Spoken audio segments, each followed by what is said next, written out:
우리 다음 주 월요일부터 다음 주 월요일부터 14일간 기도운동 캠페인을 또 시작을 합니다. 기도운동 캠페인을 앞두고 기도에 대한 말씀 생각해 보고자 하는데요. 기도와 관련해서 오늘 본문 우리에게 매우 낯익은 말씀이고 저도 여러분들과 여러 번 함께 살펴보았던 본문이기도 합니다.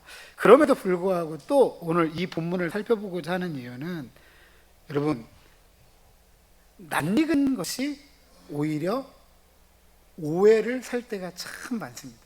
성경의 많은 본문 중에 이 본문만큼 신앙생활 해오신 분들 가운데 모르는 분들은 없습니다. 그럼에도 불구하고 이 본문이 굉장히 오해되어지는, 그래서 굉장히 우리의 기도 생활을 혼란하게 하는 말씀이기도 하다라는 것을 부정할 수가 없습니다. 그래서 오늘 또다시 살펴보고자 합니다. 기도의 핵심은 믿음입니다. 크신 하나님에 대한 믿음을 가지고 우리의 몸과 영혼에 필요한 것을 구하는 호소입니다. 하나님께서 우리의 몸과 영혼에 필요한 것을 주신다라는 사실을 믿기 때문에 도움을 구할 수 있는 거죠. 그 기도의 핵심은 믿음이에요. 그리고 이 기도는 모든 것을 구할 수 있는 것은 아닙니다. 우리가 부모에게 무엇을 구할 때 모든 걸 구하는 건 아니잖아요. 구할 것이 있고 구하지 않을 것이 있습니다. 하나님께 우리가 구할 때에는 하나님의 성품에 어울리는 것을 구해야 합니다. 그러나 종종 기도에 응답받지 못했다라고 이야기를 합니다. 기도할 만큼 한 것 같은데 뭔가 우리 입장에서 흡족하지 못하다, 만족하지 못하다라는 불만족스러운 이야기를 종종 하고 듣습니다. 그런데 이런 태도가 쌓이고 또 쌓이다 보면 하나님에 대한 사랑, 하나님께서 우리를 사랑하시는 그 사랑에 대한 의심을 하게 되고 결국 때로는 하나님으로부터 멀리 떠나는 이유가 되기도 합니다. 기억해야 될 것은 우리의 기도의 대상이신 하나님은 우리의 아버지가 되신다. 아버지가 되신다. 라는 사실이고, 이 아버지께서 자기 자녀들의 기도를 들으신다라는 것입니다. 나아가서 오늘 본문의 이 약속처럼 그 아버지는 자기 자녀들에게 가장 좋은 것을 주시는 분이다라는 사실을 우리는 잊어서는 안 될 것입니다. 그래서 우리는 기도를 들으시는 아버지 하나님에 대한 이 믿음을 가지고 정당한 도움을 위한 기도로 나아가야만 합니다. 그래서 우리는 오늘 본문처럼 구하라, 찾으라, 두드리라 이 말씀처럼 우리는 기도에 힘써야만 할 것입니다. 앞서 말씀드렸던 것처럼 이 낯익은 말씀이 기도에 대한 오해를 불러일으킨다라는 사실을 우리가 꼭 유념을 해야 됩니다. 일반적으로 많은 분들이 이 본문을 이해할 때 구하라, 찾으라, 두드리라 라고 강조하죠. 집중합니다. 그러면서 9절과 11절을 결론적인 의미로 덧붙입니다. 9절 11절 같이 한번 읽어보겠습니다. 시작. 너희 중에 누가 아들이 떡을 달라 하는데 돌을 주며 생선을 달라 하는데 뱀을 줄 사람이 있겠느냐? 너희가 악한 자라도 좋은 것으로 자식에게 줄 알거든 하물며 하늘에 계신 너희 아버지께서 구하는 자에게 좋은 것으로 주시지 않겠느냐? 아멘. 결론적으로 구하고 찾고 두드리면 하나님께서 좋은 것으로 주신다. 여기에 함몰이 되고 매몰이 됩니다. 물론 하나님께서 기도할 때 좋은 것을 주시는 분인 줄로 믿습니다. 그런데 이런 성경의 이해는 신앙적인 의미에서는 우리에게 은혜로울 수는 있지만 예수님께서 제자들에게 기도를 가르쳐 주시는 이 본문의 의미는 아닙니다. 왜냐하면 오늘 우리가 읽은 본문의 핵심 구절은 9절과 11절이 아니에요. 12절이기 때문에 그렇습니다.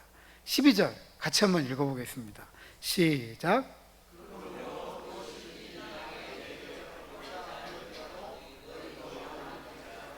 이것이 율법이요 선지자니라. 12절은 어떻게 시작하죠? 그러므로라는 접속사로 앞뒤 내용이 연결되어져 있습니다. 이 접속사는 앞의 내용이 뒤의 내용의 원인이 되거나 근거가 될 때 쓰입니다. 그러니까 앞뒤의 문장을 이어주는 거예요. 따라서 12절은 앞선 7절과 12절을 떼어서는 생각할 수가 없어요. 그렇기 때문에 이렇다라고 말하는 것이니까 12절 말씀이 7절에서 12절까지의 말씀 중에 가장 중요하고 핵심적인 구절입니다. 그렇다면 이렇게 이해할 수가 있습니다. 구하고 찾고 두드려야 할 이유는 남에게 대접받고자 하는 대로 남을 대접하기 위한 것입니다. 이런 문장은 뒤에 있는 내용을 먼저 살피는 것으로 시작할 때 우리의 이해를 훨씬 더 잘 도와줍니다. 그래서 저도 이런 방법을 따라 오늘 본문을 이해해 보고자 합니다. 12절은 앞서 말씀드렸던 것처럼 남에게 대접을 받고자 하는 대로 남을 대접하라. 그런데 맨 뒤에 있는 구절을 보면 이것이 율법이다, 선지자다라고 하였습니다.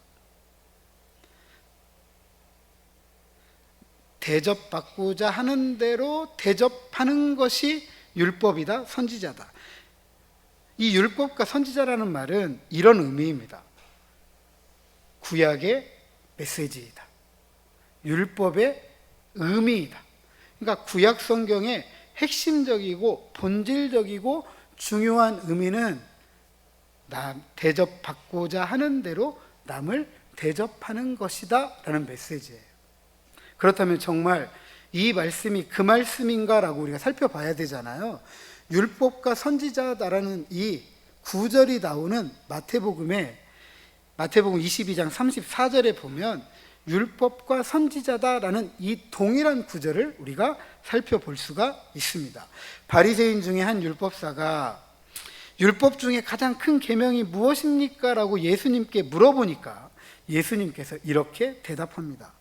37절이야 40절인데 예수께서 이르시되 네 마음을 다하고 목숨을 다하고 뜻을 다하여 주 너희 하나님을 사랑하라 하셨으니 이것이 크고 첫째 되는 계명이요 둘째도 그와 같으니 내 이웃을 내 자신같이 사랑하라 하셨으니 이 두 계명이 온 율법과 선지자의 강령이니라.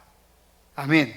바리새인들은 일반 대중을 대표하는 종교적 지도자입니다. 굉장히 존중받던 사람들이에요. 회당을 중심으로 사역했던 종교 지도자들인데 그렇다고 한다면 이 사람들이 율법이 뭐가 크고 뭐가 작은지, 어느 율법이 가장 중요한지, 구약 성경의 메시지의 핵심이 무엇인지 몰라서 물어봤을까요? 아니죠. 이 질문을 통해서 나는 이 정도 알고 있습니다. 나는 이 정도 훌륭합니다. 그걸 예수님께 드러내고자 했던 거예요. 예수님은 그런 바리새인들의 이야기를 모르는 거 아니죠.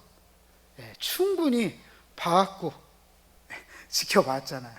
그리고 들어봤잖아요. 알고 있습니다. 그래서 오히려 이들에게 확실하게 뼈를 때리는 말씀을 하시는 거죠. 왜냐하면 바리새인들은 하나님을 사랑한다고 하면서 굉장히 율법을 잘 가르쳤어요. 얼마나 잘 가르쳤냐면 자기도 지지 못할 짐을 남에게 지워주면서까지 율법을 잘 지켰습니다. 예수님 뭐라고 이야기하냐면 너네들이 율법을 잘 알고 있는데 한 가지 빠진 게 있다라고 가르치는 거예요. 첫째도 하나님을 사랑, 둘째도 하나님을 사랑, 이웃을 사랑하는 것이다. 하나님을 사랑하는 것이 이웃을 사랑하는 것이고 이웃을 사랑하는 것이 하나님을 사랑하는 것이다. 너희들은 하나님을 사랑한다고 하면서 이웃을 사랑하지 않았어. 그러면서 어떻게 하나님을 사랑한다 할 수 있느냐라고 되물은 거예요. 그것이 구약 성경의 본질적이고 핵심적이고 중요한 의미이다라고 했던 것입니다. 이런 이 구약 성경의 이런 본질적이고 핵심적이고 이 중요한 의미가 어디에 잘 나타나 있냐면 십계명에 잘 나타나 있습니다. 십계명 1계명의 4계명은 누구를 사랑하는 거죠? 하나님을 사랑하라. 5계명부터 10계명까지는 누구를 사랑하는 거죠? 이웃을 사랑하는 거예요. 결국 이웃에 대하여 바르지 못한 태도는 결국 하나님께 대해서 바르지 못한 태도를 보이는 것과 똑같다라는 것입니다. 왜냐하면 하나님은 나의 하나님이기도 하고 너의 하나님이기도 하고 우리 하나님이기도 하잖아요. 예수님은 주기도문을 가르칠 때 제자들에게 어떻게 하나님을 부르라고 하죠? 하늘에 계신 우리 아버지. 우리 아버지이기 때문에 하나님을 사랑하는 것처럼 이웃도 사랑하라는 거예요. 그래서 성경의 핵심적이고 본질적이고 이 중요한 메시지, 이 메시지를 마태가 7장 12절 기독교의 황금률이라고 이야기하는데 여기에 이렇게 담았던 거예요. 7장 12절 한 번 더 읽어봅니다. 시작. 남에게 대접. 7장 12절 마태복음 7장 12절 시작. 그러므로 남에게 너희도 남을 대접하라. 아멘. 그러니까 이 이야기는 이웃사랑에 대한 이야기처럼 보이지만 결국 그 근본적인 사랑은 누구에 대한 사랑이냐? 하나님에 대한 사랑이에요. 이런 이해를 가지고 오늘 본문 구하라, 찾으라, 그리고 문을 두드리라 라고 이해하게 되면 우리가 이 7절에서 11절까지 가지고 있는 오해를 말끔하게 지울 수가 있습니다. 올바로 마태복음 7장 12절을 읽어보면 이런 의미를 갖게 되죠. 남에게 대접을 받고자 하는 대로 남을 대접하라고 할 때 그 남은 누구냐? 이웃이냐? 하나님이냐? 앞에 기도에 대한 이야기를 가르치니까 그 남은 누구죠? 하나님이죠. 하나님. 구하고 찾고 두드려서 좋은 것을 얻고자 한다면 결국 네가 대접받고자 하는 대로 누구를 대접하라는 거예요? 하나님을 대접하라는 거예요. 그래서 결론적으로 기도는 이런 것입니다. 저를 한번 따라서 하십니다. 기도는 하나님을 대접하는 것입니다. 한 번 더 하시죠. 기도는 하나님을 대접하는 것입니다. 또 이렇게 이해할 수가 있습니다. 하나님을 사랑하는 것이 곧 누구를 사랑하는 거라겠죠? 이웃을 사랑하는 거예요. 그러면 기도는 누구를 대접하는 거죠? 이웃을 대접하는 거죠. 옆에 있는 분들에게 권면하십니다. 이웃을 대접합시다. 기도는 하나님을 대접하는 것이고 이웃을 대접하는 것입니다. 어찌되었든지 하나님을 대접할 때 기도하는 사람이 하나님께로부터 대접을 받는 거예요. 이것이 오늘 본문의 의미입니다. 우리가 익히 알고 있는 것처럼 기도하는데 왜 응답받지 못하는가? 보통 이 구절을 가지고 이해하면 이렇게 이야기를 하죠. 구하지 않았기 때문에 응답받지 못한다. 찾지 않았기 때문에 응답받지 못한다. 두드리지 않았기 때문에 응답받지 못한다. 이렇게 이야기하고 이렇게 들어왔습니다. 하지만 오늘 본문은 우리의 기도가 응답받지 못하는 이유가 어떤 이유이죠? 하나님을 올바로 대접하지 않았기 때문에. 하나님 사랑, 이웃 사랑, 우리가 이웃을 제대로 대접하지 않았기 때문에 응답을 받지 못하는 것이죠. 그렇다면 이런 질문을 해볼 수가 있습니다. 하나님을 대접한다는 건 무엇일까? 무엇이 하나님을 대접한다는 것일까? 우리가 구하고 찾고 두드리는데 하나님께 구해서는 안 되고, 하나님께 찾아서는 안 되고, 하나님께 두드려서는 안 되는 그런 기도 제목을 가지고 기도해서는 안 되겠죠. 왜냐하면 그건 하나님을 대접하는 것이 아니잖아요. 그렇죠? 근데 우리들의 대부분의 기도는, 저도 마찬가지입니다. 이생의 자랑, 안목의 정욕, 육신의 정욕, 이런 것 같은, 그래서 우리의 욕심을 채우기 위해서 기도를 많이 합니다. 근데 10계명 10번째 계명을 보면 욕심 부리지 말라고 했죠. 욕심 부리지 말라고 했죠. 이런 욕심을 가지고 기도해서는 안 됩니다. 욕심을 가지고. 욕심은 하나님을 제대로 대접하는 것이 아니기 때문이죠. 그런데 이 욕심은 남을 제대로 대접하는 행위도 아니잖아요. 내가 욕심부려서 남에게 돌아가야 될 것이 돌아가지 않으면 저 사람은 빼앗기는 것이 되잖아요. 그러면 저 사람은 살아야 되는데 삶을 살아야 될 걸 빼앗기면 제대로 삶을 살 수 있을까요? 없을까요? 없는 거죠. 그러니까 이런 기도는 하나님께서 싫어하시는 거예요. 이런 기도는 하나님께 응답받지 못하는 기도가 되는 것입니다. 그렇다면 오늘 보면 11절은 우리가 이렇게 읽어야 됩니다.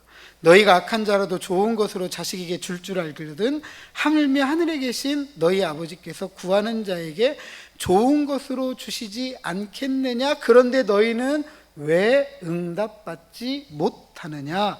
왜 하나님께서 너희의 기도에 응답해 주시지 않느냐? 너희는 왜 좋은 것을 받지 못하느냐? 너희가 구한 것이 무엇이냐? 너희가 찾은 것이 무엇이냐? 너희는 무엇 때문에 두드렸느냐? 이렇게 읽을 수가 있는 거예요. 그럼에도 불구하고 하나님을 대접하는 것을 잘못 이해하고 계시는 분들이 참 많은 것 같습니다. 하나님을 대접한다고 할 때 보통 인간적으로 이렇게 생각합니다. 잘해야 된다. 그죠? 잘해야 된다. 그러면 무엇을 하면 하나님께 잘하는 걸까요? 남들에게 잘한다고 할 때 그것은 남들이 없는 것을 줄 때 잘하는 거죠. 그죠? 근데 하나님께는 부족함이 없잖아요. 하나님께서 부족해가지고 우리에게 헌금을 요구하시나요?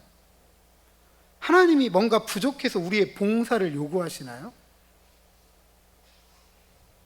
하나님께서 뭐가 부족해서 우리의 기도를 원하시나요?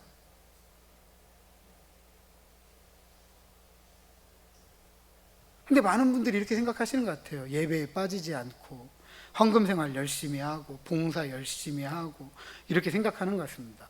물론 예배, 헌금, 봉사, 기도 다 중요합니다. 제가 지금 하지 말라고 하는 말씀 아닙니다. 오해하시면 정말 큰일 납니다. 맞는 말이지만 잘 생각해 보세요. 이렇게도 이해할 수 있잖아요. 예불에 빠지면 안 되고. 그죠? 부처님에 갈 때 공약물을 가지고 가야 되잖아. 빈손으로 가면 안 되잖아요. 또 그분들도 열심히 봉사해요. 우리가 이런 식으로만 이해하면 다른 이교들하고 별로 별다를 바가 없잖아요. 별다를 바가 없잖아요. 지금 수능 계절이잖아요. 교회마다 40일 기도, 100일 기도 합니다. 근데 제가 언젠가 여수에 있는 향일암에 올라갔더니 수능 100일 기도 하고 계시더라고. 거기다가 초에 불이 안 꺼지도록 수능생 이름 명단 아래에 촛불을 24시간 100일 동안 켜놔요. 그거 담당하는 스님이 있어요. 그것만 계속 불이 안 꺼지도록 또 그것 때문에 기도해 주고. 한번 생각해 보세요. 교회에서 하는 수능 100일 기도나 절에서 하는 수능 100일 기도 뭐가 다르죠? 교회에는 촛불 안 켜놓은 거 빼고는 촛불 켜놓은 거하고 뭐가 다르죠?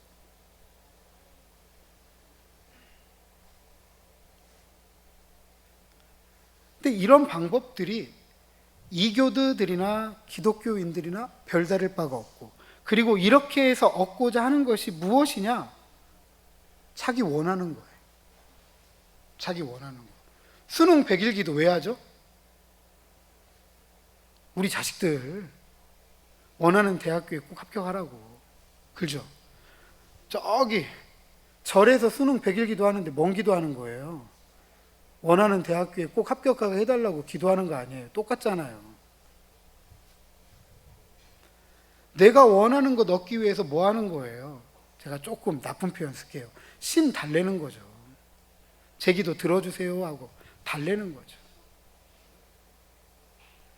제가 오늘 말씀드리고자 하는 것은 예배를 잘 안 드려도 된다, 기도 생활 안 해도 된다, 헌금 생활 안 해도 된다, 봉사 안 해, 이 얘기를 하고자 하는 게 아니라 올바로 기도하자.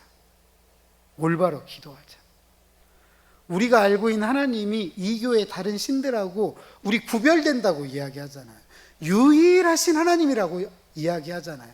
세상에 이런 하나님은 이분밖에 없다라고 우리가 그렇게 믿잖아요. 그런 하나님 앞에 올바로 기도하자고 지금 이야기하는 거예요. 자, 옆에 있는 분들에게 권면합시다. 올바로 기도합시다.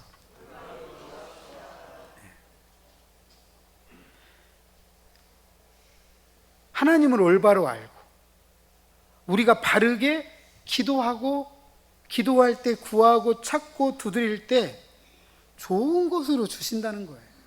좋은 것으로. 그렇다면 우리 알아야 되죠. 어떻게 하나님을 대접할 수 있을까? 마태복음 6장 33절에 보면 이렇게 기록하고 있습니다. 그런즉 너희는 먼저 그의 나라와 그의 의를 구하라. 그리하면 이 모든 것을 너희에게 더하시리라. 이 모든 게 뭐죠? 앞서 말씀드렸던 거예요. 먹고 마시고 입고.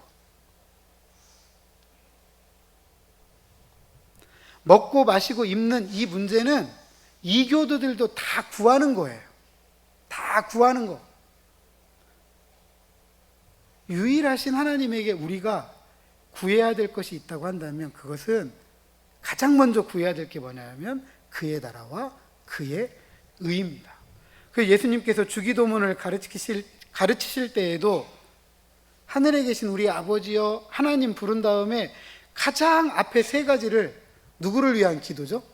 하나님을 위한 기도예요. 이름이 거룩히 여김을 받으시고 나라의 임하옵시며 뜻이 하늘에서 이룬 것 같이 땅에서도 이루어주고 그 다음에 우리의 일용할 양식. 그러니까 기도에도 순서가 있는 거예요, 여러분. 기도에도.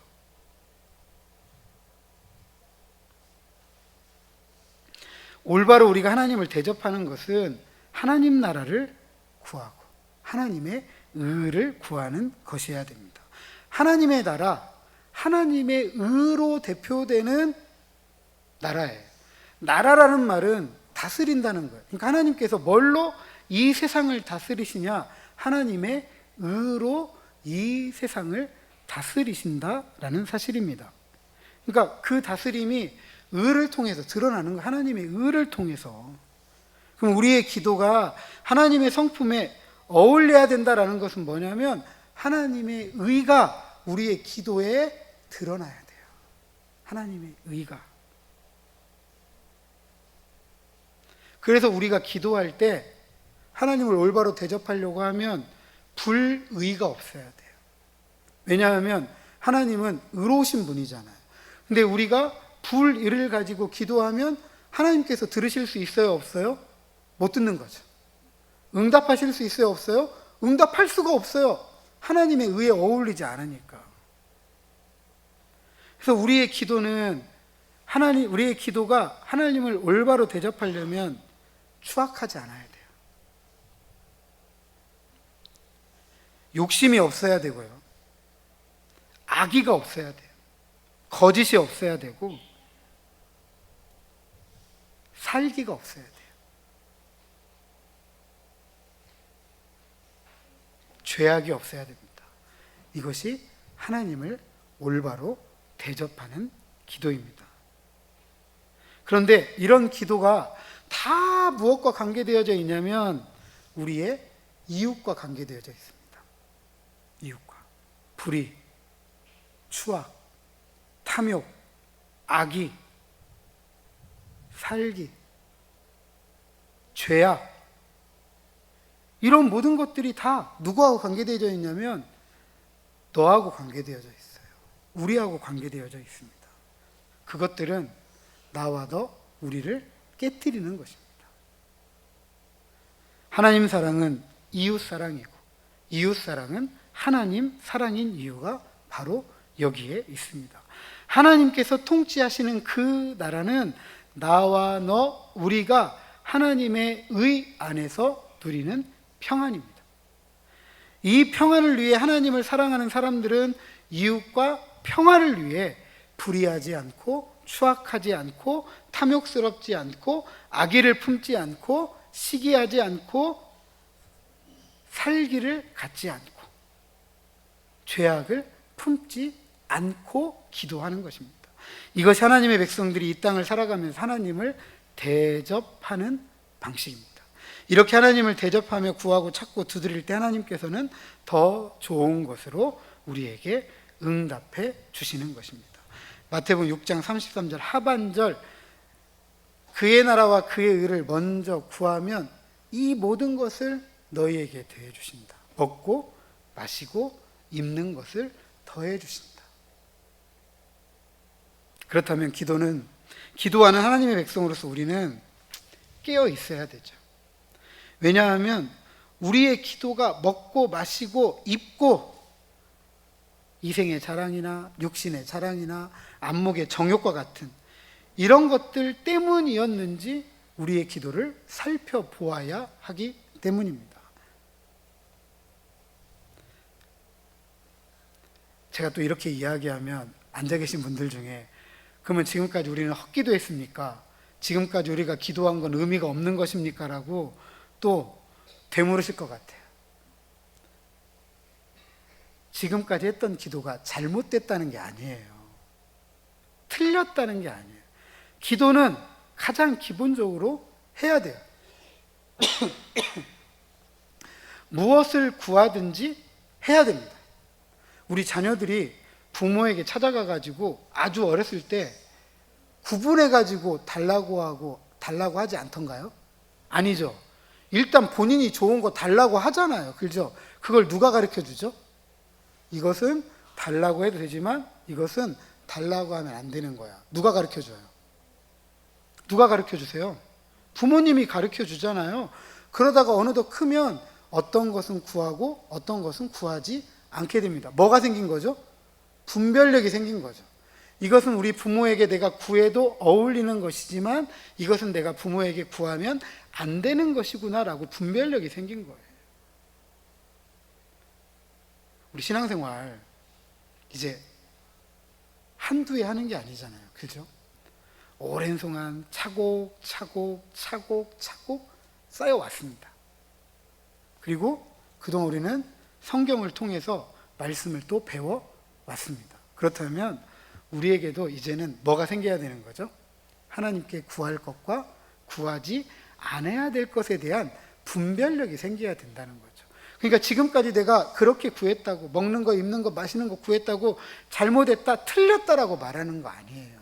그때에는 분별력이 없었던 것이고 이제는 조금 더 성장하고 성숙한 신앙인으로서 하나님을 올바로 대접하는 입장에 서야 되고 그런 입장에서 우리가 무엇을 구하고 찾고 두드려야 되는지 알아야 된다라는 거예요. 물론 이 자리에 앉아 계신 분들 중에는 아직 그렇게 신앙이 성장하지 못하신 분들도 계십니다. 앞서 말씀드렸던 것처럼 기도를 해봐야 아는 거죠. 해보지 않고 응답받느니 좋은 것을 주시느니 말할 수 있을까요? 없을까요? 없는 거죠. 일단 해봐야 되는 거예요. 가장 중요한 건 믿음을 가지고 기도를 하는 게 중요합니다. 기도를 안 함으로써 알 수 없고 얻을 수 없는 것들, 기도를 시작함으로써 알고 얻을 수 있기 때문에 그렇습니다. 그리고 예수님도 일용할 양식을 구하라고 했어요. 먹고 마시고 입는 거 구하는 거예요. 구하지 말라는 거 아니에요. 구하는 거예요. 그런데 선후가 있다는 거죠. 먼저 구해야 될 것은 그의 나라와 그의 의를 구하는 것이 먼저이고, 그 다음에 먹고 마시고 입고 우리가 살아가는 삶의 문제를 구해야 된다라는 사실입니다. 저는 오늘 이 기도에 대한 말씀을 나누는 핵심적인 이야기는 하나님께 대한 본질적이고 핵심적인 중요한 기도의 태도를 이야기하는 것입니다. 그것은 하나님을 대접하는 것입니다. 우리의 질문, 그리고 그것에 대한 대답은 어떻게 하나님을 대접하는 기도할 수 있을까? 이고 그 대답은 먼저 하나님의 나라와 의를 구하는 것이고, 그 의를 구하는 사람은 항상 나와 너, 우리가 함께 살아가는 평화를 구하는 것이다 라고 대답하고 있는 것입니다. 한 번 더 강조합니다. 먹고 입고 마실 것 어느 것을 구하든 기도를 시작하는 것이 중요합니다. 왜냐?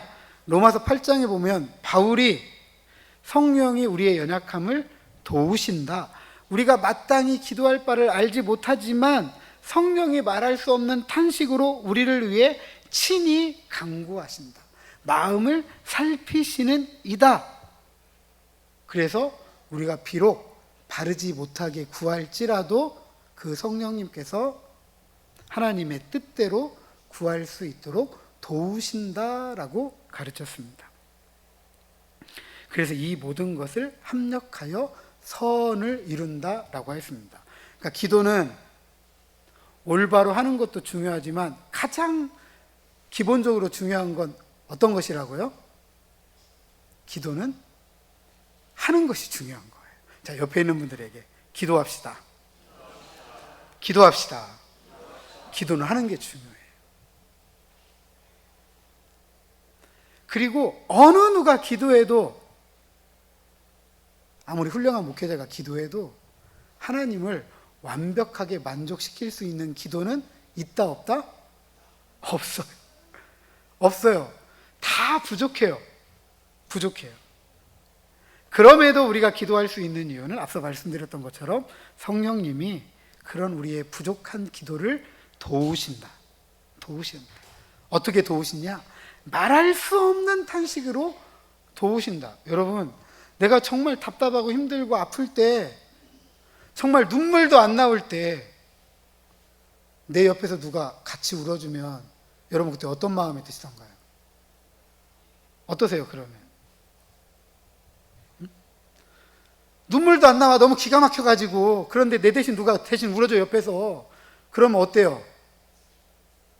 위로가 되잖아요. 그런데 우리가 기도할 바를 알지 못해가지고 답답해할 때 성령 하나님께서 탄식하며 기도해 주신대요. 아멘. 얼마나 힘이 되고 위로가 돼요. 그러니까 기도하면 돼요. 무엇을 하든지 하세요. 한 번 더 옆에 있는 분들에게 권면하십니다. 기도합시다. 그럼 누가 도우신대요? 성령님께서 도와주신대요. 자, 한 번 더 이렇게 권면하십니다. 기도합시다. 성령님이 도와주십니다.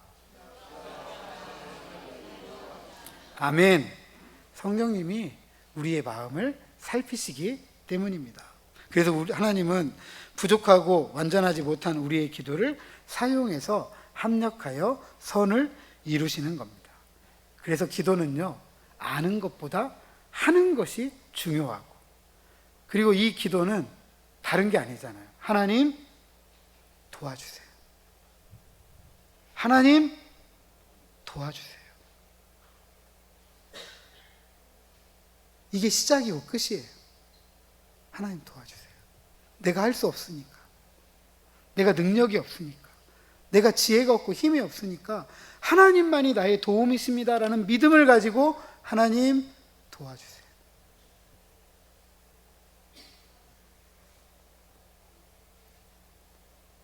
얼마나 우리 문제 많아요. 살아가는 삶의 문제가. 내 문제도 있잖아요. 가정의 문제도 있고, 자녀들의 문제도 있고, 어떤 경우에는 경제적인 문제도 있고, 오늘 우리 사회 보면 얼마나 혼란스럽습니까? 얼마나 혼란스러워요. 저 12.3 내란 이후에, 계엄 이후에 이 벌써 1년이 다 지나가는 이 시간 동안 뭔가 문제는 계속 밝혀지고 결국 뭐 재판으로 가고 하고 있지만 여전히 지금 싸움하고 있잖아요. 싸움하고 있잖아요.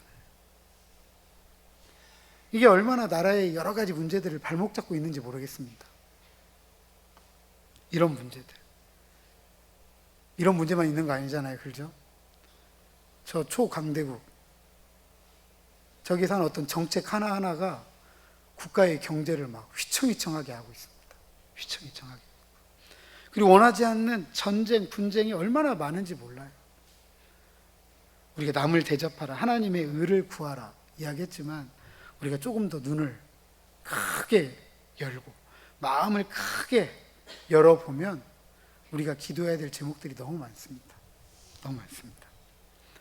이렇게 기도하면 어느덧 우리가 하나님의 나라 의를 구하고 있고 하나님께서 우리의 기도에 응답하신다라는 사실을 경험하게 될 것입니다. 부디 성령 하나님을 의지해서 기도를 시작하시고 기도할 때에는 하나님을 대접하며 구하고 찾고 두드림으로 가장 좋은 것으로 응답받아서 이 땅에 하나님 나라, 하나님의 의를 통해 이루어지는 참된 평안을 충만하게, 풍성하게 받아들이는 저와 여러분, 우리 모두가 되시기를 주님의 이름으로 축복합니다.